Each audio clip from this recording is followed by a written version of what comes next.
Hey everybody, John Grimsmo here. I just want to give you guys like a total package update of where we're at with the KERN. I've given you lots of little projects and everything, but Fraser's been pushing me to do like a wrap up, you know, just where we're at. Things are going really good. Here, I want to show you a stunningly beautiful smooth pattern rask. It's got a 2-color flake anodizing to it. And oh man, they're going good.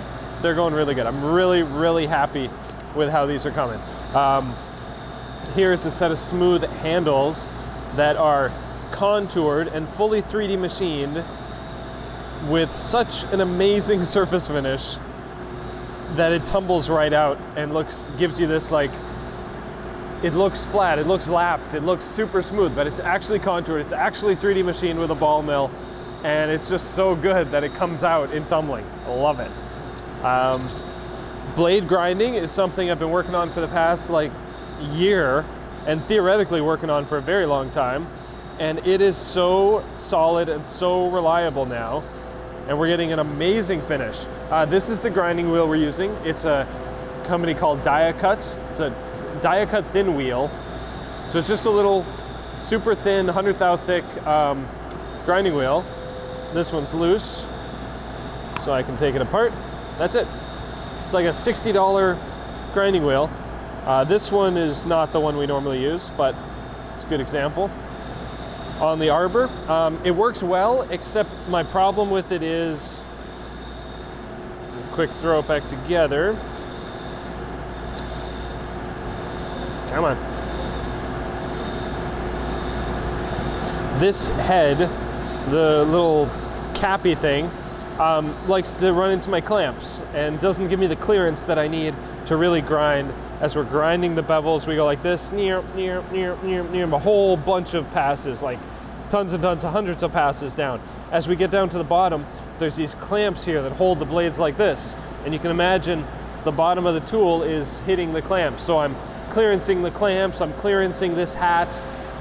What I need to do is I need to make my own arbor to hold this wheel in a more suitable position to the way that I want to do it. Because it leaves a tiny little, you won't even be able to see it, but right about here, there's a little nick. And as Eric is polishing these blades out, he's like, so you get rid of that line yet? Have you gotten rid of that line yet? And I'm like, no, I've got other projects. I will though, I'll do it. So once I make new arbors, I can get rid of that line for Eric. His life will be better. We're good to go. Yeah, okay. Let's do a walk around of the KERN, and it's running right now. Things are going awesome. Just did a tool breakage detection, which is something I had to kind of add and program in properly. But this thing, when everything's good, I've had it running 15 hours a night, almost every day for the past week, almost 2 weeks. It's fantastic.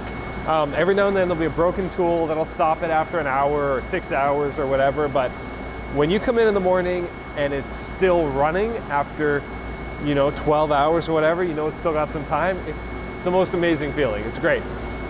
So my goal is to increase the reliability, to increase the consistency, and just keep this thing running.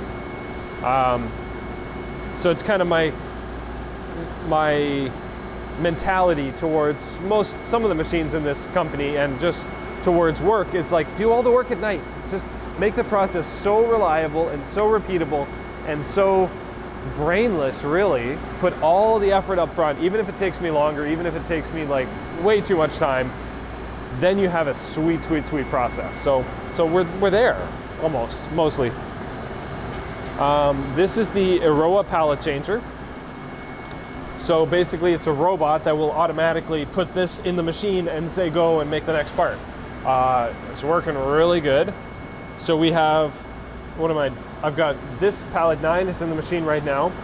That's the first pallet that I made. If you guys were watching like a year ago when we were doing the quarantine vlogs and I was by myself and I was just getting this machine all dialed in, we made one of these tombstones with a big old cutout in it, and it was kind of vibrating, and we filled it with 2-part epoxy, so there's this big yellow goo inside.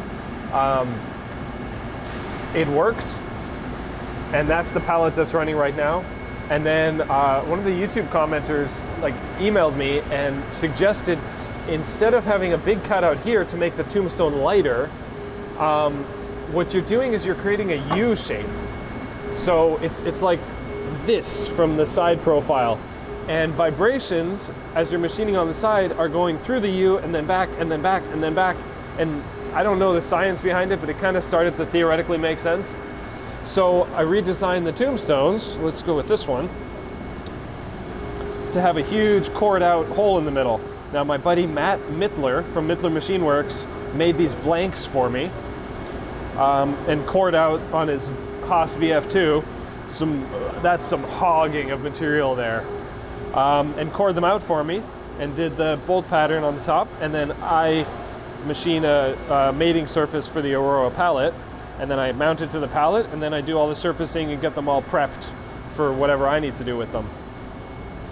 So these tombstones, oh, and instead of having the U shape with the big cutout here, the theory behind this is that any vibration on the side is going to go around the surface and doesn't like change directions.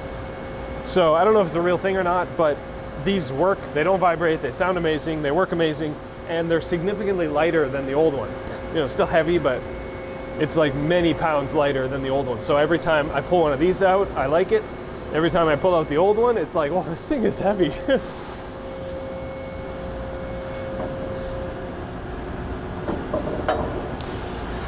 Okay, so last night, I had a run where I did 3 Rask pallets, including the one that was on it. There was a little tool error on the last pallet, so that's why I'm rerunning it right now, finishing that up. So we'll take one of these out. I'll show you guys how I'm clamping everything, how I'm, organizing it. And one of them, I'm not sure which one, has a new pattern, our dragon scale pattern, that we did do like 4 years ago, but not very many of them. We only did a couple. So I wanted to bring it back into regular production. So check this out. This is the handle top plate, smooth pattern. Notice these holes on the side and this little brass thumb screw there. So each of these is a different position. 1, 2, 3, 4. 4 is my dragon scale engraving code. So the probe comes in and it goes, nope, nope, nope, yep, okay. So because you put that there, now I'm going to run this certain dragon scale program. Except maybe I did something wrong. I thought it was fine. So one of two things could have happened. Either the programming is wrong, that didn't choose the right pattern, or the tool path that does the dragon scale like actually ran, but it was too high or something. I gotta figure that out. Yes, I know the inside works, I proved that out.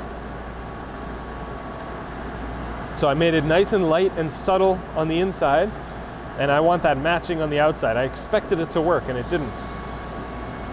Actually, also, this should have been crosshatch pattern, not the smooth. So I did something wrong programmatically, so that didn't run. That's okay. But anyway, yeah, this is a full Rask, like this is one Rask right here. So it starts out with the inside of the handles. Handle starts out as a water jet blank. These are cut from a big sheet of titanium. They're not thinned out, they're not ground or surface ground or double disked or anything. For the Rask, all I gotta do is I gotta grind off these little tabs from water jet. So we go to the belt and we just grind them off. And then they go here between these clamps. And then all the inside, all the guts, all the stop pin holes, the pivot hole, the bearing surface, these lightweight pockets, the stop pin holes, and these threaded holes for fixturing. And especially on the lock bar side, the lock bar insert cutout, the detent ball, date engraving, lock bar slot, all this stuff, even surfacing the flat of the handle happens on this first operation. Super, super, super critical. And also here, I have my pattern picker choice. So I got 1, 2, 3, 4. 4 is dragon scale. So this works. The probe comes in, it says dragon scale, we're good to go. And then it does the clip on the back side. And then it rotates the tombstone and it says, what pattern I want to run. It does the handles and the clip top side. And then when that's done, it rotates again and it does the soft blade. So this starts out as a piece of water jet stainless steel that we have already surface ground, made to the perfect thickness. And then it does all the supercritical features, the pivot hole, the stop pin arc, the stop pin endpoints, very critical. The D10 hole or slot in this case. You know, the flipper tab, the corner round, the jimping, the lock face angle geometry. Beautiful work on the profile. I work really hard on that to make it nice and shiny. And then also the engraving, if you can see that right in there. It says RASC number 441, RWL34. So, I mean, this is a perfect example where having a 5-axis mill lets you do more than one thing at once. We get to machine the thing flat, and then we rotate it, and the tool comes in and does the engraving from the side. Oh, it's so cool. And then when that's done, it flips over and it does the blade grinding. So after the soft blade is made, it goes to our heat treat department, and then it goes to our lapping department, and then it comes back to me, and I put it on here, and an end mill first comes in and roughs out the blades, and then the grinding wheel comes in, and it takes forever.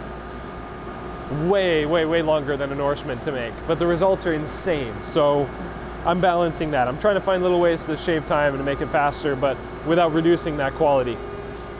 But yeah, that's how the tombstones are working right now. I love them. It's like the plan that I've had for 2 years now. Getting the KERN, making rasks, bringing them back into production. We're here. It's working.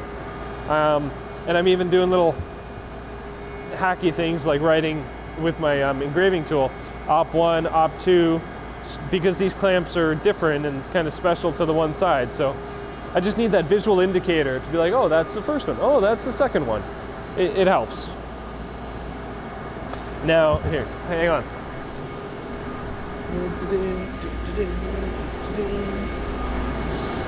So originally, when I had my buddy Matt make these for me, like I said, he cored them out, and I had him machine this flange on the top, and he made these aluminum top plates, and the bolt pattern is like weird so that it only goes in one way. I think it goes in like that, and then an O-ring goes around there, because theoretically I'm like, well, I don't want coolant and stuff pooling up inside of there. At the end of the day, I'm not using these. I don't like them. I don't want them. Because of the drilled holes and the screws and everything, and the pattern picker holes, like, coolant is getting inside anyway. So it doesn't matter. And with the 5-axis, so it'll machine the parts, it'll be done, and then at the end, I do a dump.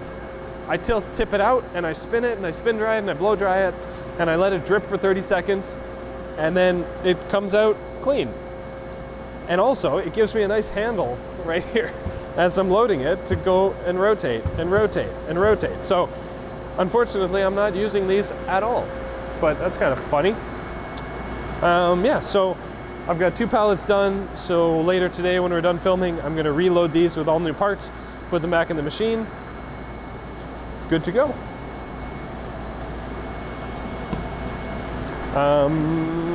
Yeah.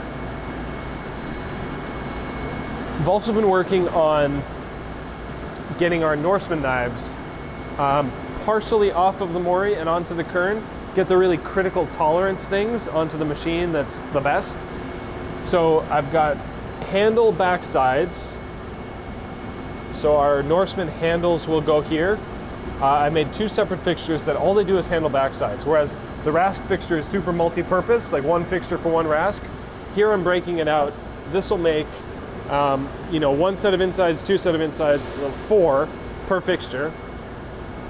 And I made 2 fixtures so that I can do theoretically 8 sets of Norseman handles in a run. And then I also made a blades fixture doing the same thing. So there's 8 blades on this. So 1 fixture for blades does 8 blades, 2 fixtures for handles does 8 knives of handles. And I'm not in full production on these yet, but I think I've made good parts. I'm doing them onesies and twosies, and I think everything's rocking pretty good. So I just kind of need to pull the trigger and make a lot of parts, but I'm pretty much there. So it's neat seeing how I'm like trying to work through in my head how I organize this and what parts I'm putting on it and how many more pallets to make. And I had Matt make 25 of these tombstones because there's 25 positions here. So that's great. So I always have them. And like this one, I broke a drill So I clearly wrote broken drill. So that whole thing might be scrapped, which, whatever, a couple $100 to Matt. I have enough extra, it's fine. Yeah, and then I got my two 5th axis vices here in different configurations that I do all kinds of weird vice work in them, making all those clamps and like the Rask tombstone, making all of these clamps and the top fixture and everything. It's a lot of parts. So a lot of these are Norseman clamps for all those Norseman fixtures, and the Rask ones and all kinds of stuff. If we go over here,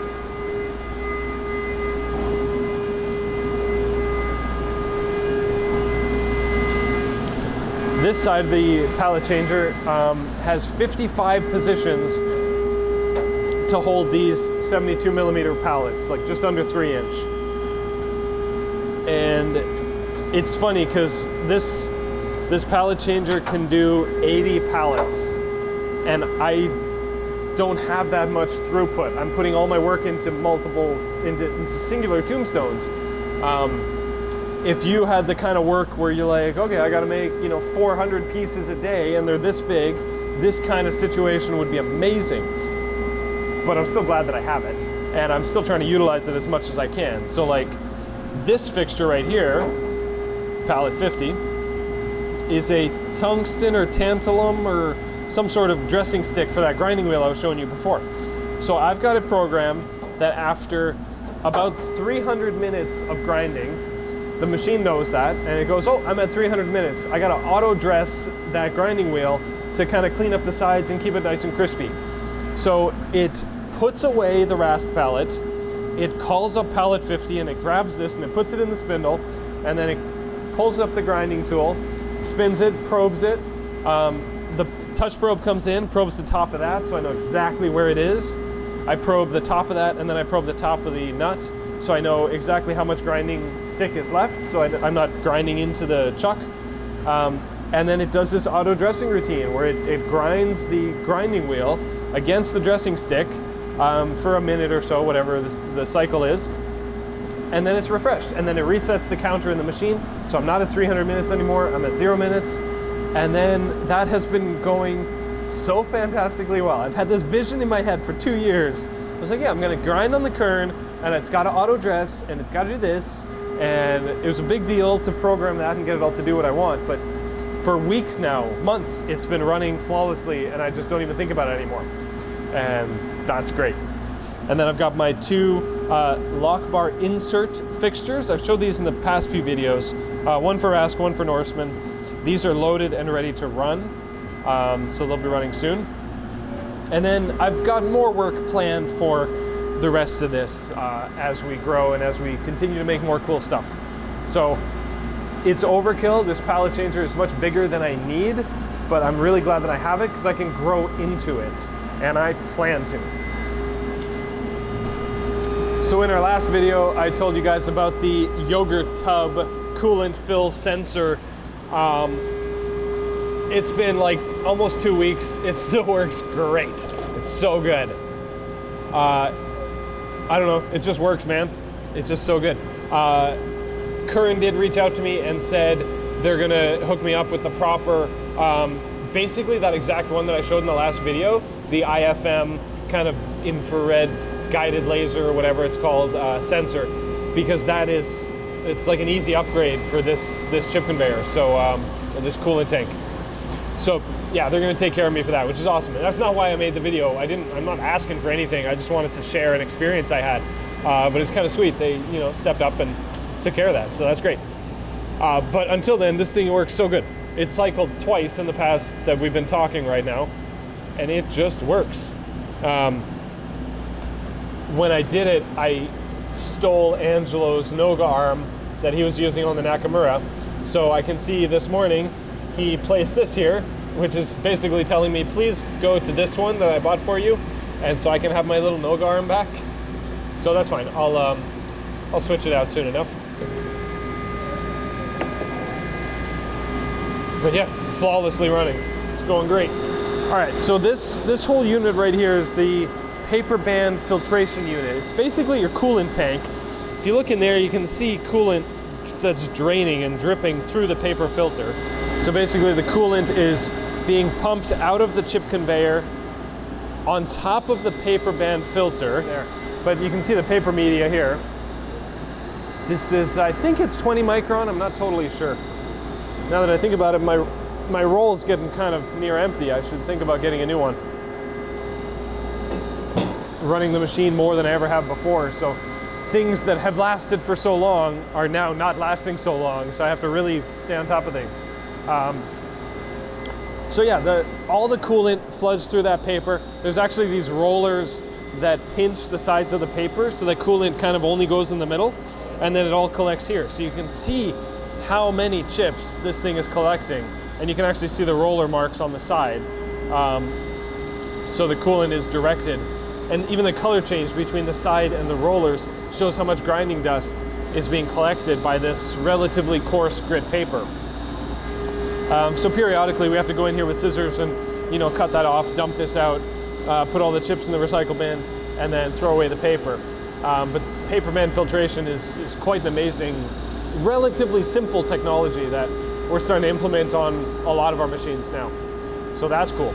And then I think I talked about in one of my most recent videos the two filtration system we have here. So if the paper band is 20 micron, then it's going through a 10 micron, and then it's going through a 5 micron. And all of them are catching everything. After about a month, I pulled out a 10 micron filter, and I kind of looked inside to see how many of these chips are being caught by the next filter, and it's almost nothing. Like, nothing. If I shine my flashlight in here, there's like 3 chips that I can see. But my point is that the paper band is getting all of the big stuff, pretty much, and nothing's getting through the line to the filter, which is great. But what this is capturing is, it's supposed to look like this. It's dirty. This is after a month. This is all grinding dust. And then the 5 micron catches the 5 micron grinding dust. And apparently if you go lower than 5 micron, you'll start to actually strip the oils and stuff out of the coolant and not perform as good coolant-wise. So 5 is kind of my limit. But, I don't think I showed you guys this. This is cool. This I'm proud of. I showed a couple of Instagram stories a few weeks ago when I made it, but this is my coolant dispensing unit. And I've got it magnetically attached using these rubber neodymium magnets that I was talking about before. So filling coolant has always been annoying.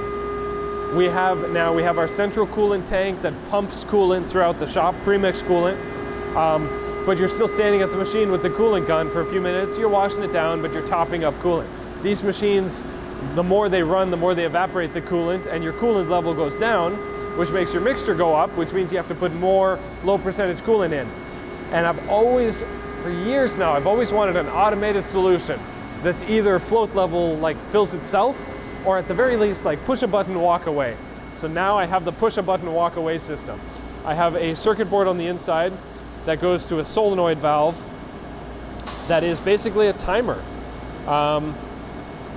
If it's off, all I have to do is I have to turn it on, let it boot up for 1 second, and then I hit the button. Timer on. I printed the words on the inside so that they show through with the light on. There's some orange LEDs in there telling me the timer is on. I have a 10-minute timer that is slowly counting down, and as you can see here, we're flowing coolant.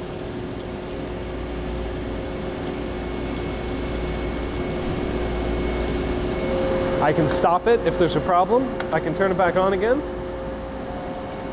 10 minutes. Now 10 minutes is kind of an arbitrary number. Maybe some machines will take 2 minutes or 5 minutes or 20 minutes or whatever, but I know that 10 minutes on this machine as a push it and walk away and stop thinking about it is amazing. Because before I had this ball valve here with just the red hose pointed in there, and I'd turn it on, I'd set a timer on my phone for 5 minutes, I'd walk away, I'd come back, but every now and then I'd forget. And we've had a couple overflows because you forget. And that's just not acceptable. So I wanted electronic solution that basically says, yeah, 10 minutes should be good. I know 10 minutes is going to give me whatever. It's not going to overflow. It's still somewhat operator dependent because I can't push it 6 times or else I will overflow it. But if once or twice a week I'm hitting that, then I'm good to go. So I'm really happy with that. That's like a vision that I had that is now reality that I want everywhere, and it's great. And I actually do need 10 minutes of coolant, maybe 20. So we can just move on and stop thinking about it. You can see it says 9 right now, and then it'll say 8, and then it'll say 7. So having a set it and forget it thing is great. Fraser, you don't know, I found this on the side of the road last night. This office chair. We're gonna do anything with it?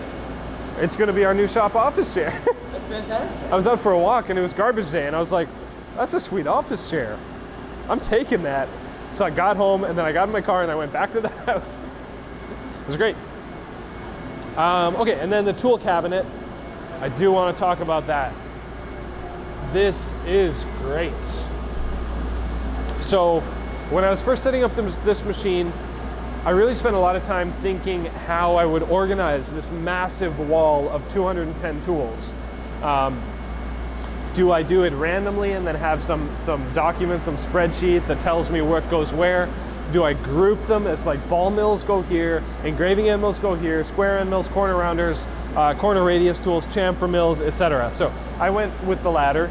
I have basically this entire row is ball mills and engraving tools. You got a ball, engraver, ball, tiny ball, 1/8 inch ball, engraver, engraver. There's so many tools.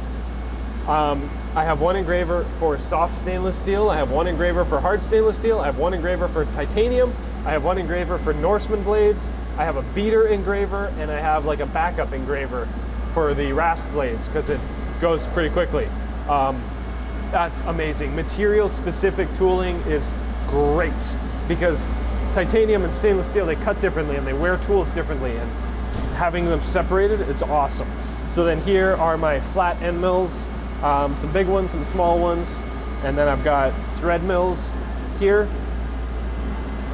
and then some whatever tools, some beaters, tiny thread mills, all my chamfer tools and back chamfer tools are right here, and then drills are here, and then these are my quarter radius end mills, and then down here is where all the weird stuff is. The face mill, my detent ball presser inner, detent ball grinding tool, dovetail tool. This is my Air Blaster 3000, little tool I made on the Swiss. So through coolant or air, I can blast off tools. And then my grinding tool, the die cut. Yeah, and then one of the, if I do say so myself, brilliant inventions was this guy. I don't have a name for it, but the word forget-me-not just came into my head. It's basically an HSK taper that I glued a magnet to, because so many times, as I almost did while filming this video just now, but I'm like looking at a tool and I'm like, okay, is that thing done yet? And then I go, where did I just take it from? Literally, I'm not joking, this happens all the time. So I have this thing magneted right there, and I literally always now go like this. Both hands, switch, done. I will never forget where the tool goes back. I don't have to think about it, I don't have to remember. Also notice how I put it upside down, not this way, because for one thing, it's easier to hold, but also I noticed if it's right side up, the tool changer will actually grab it. It'll see it. There's a little laser sensor on here that shines a light and says, oh yeah, something's there. So it'll grab it, and it would put it in the spindle if I let it. If I put it upside down, the little laser sensor says, oh, there's no tool there. So sometimes I've had to replace a tool that is getting called next, that's coming up very next. And I've had it try to grab this thing. So this is what the upside down situation is for. But yeah, having this little hack has been life-changing for replacing the tools. It's so simple and so dumb, but like every machine should ship with this, basically. But yeah, I love it.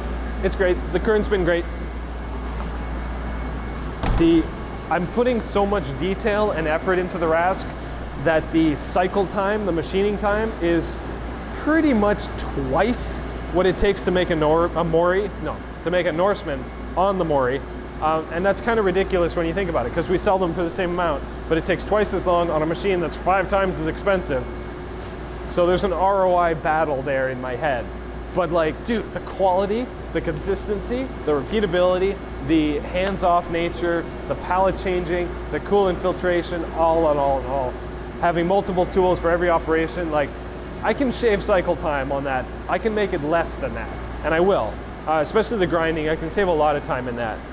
But my initial goal for the KERN, for the Rask, is at any cost, at any cycle time, make it work perfectly. And that's kind of where I'm at. And then I can peel back from there. I can save time, save money, save tools, save whatever. But I need to find the most efficient, like, process, and then I can make it easier or cheaper or faster. And that's where I'm at. And take it out of myself and start to teach everybody else in the shop how to run this machine. Because right now, pretty much I'm the only one that does it, which part of me loves, and part of me is like, dude, get out of your own head and like, let somebody else run it too. So I'm almost there. It's good. But yeah, that's about it. That's about all I got. Actually, I have a lot more, but I'll save that for future videos. So, okay, yeah, hope you enjoyed the KERN walkthrough, and I certainly enjoy this machine. All right, guys, take care, bye.